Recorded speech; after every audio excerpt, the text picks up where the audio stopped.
السلام عليكم ورحمة الله وبركاته. كفكر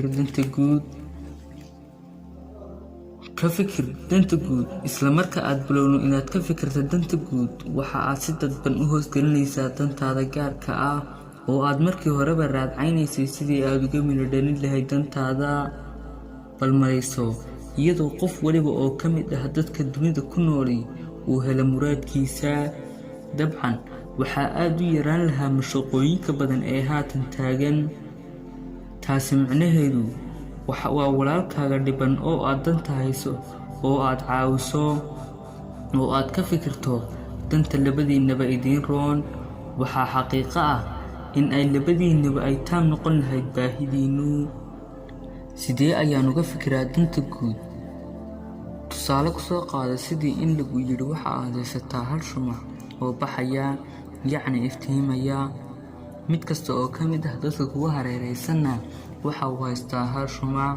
dhammaantiina waxaa la idiin qabtay 2 daqiiqo, waxaana la idin yidhi qofka la arkay isagoo shamaciisu sii baxayo waxaa la siinayaa abaalmarin.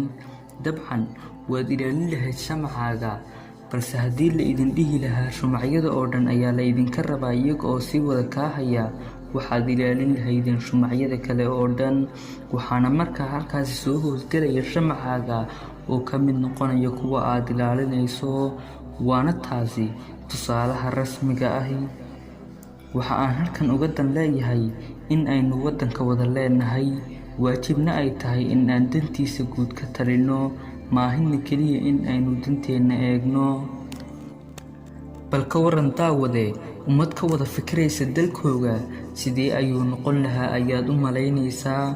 ugu dambayn waxa aan filayaa in aad fahantay muhiimadda weyn ee ay xambaarsan tahay in danta guud laga wada fikiraa. maanta muuqaalkeenu intaasi ayuu ku kooban yahay, waxaana idinla socodsiinaya anigu oo Cabdinuur Daahir. wassalaamu calaykum waraxmatullaahi wabarakaatuh.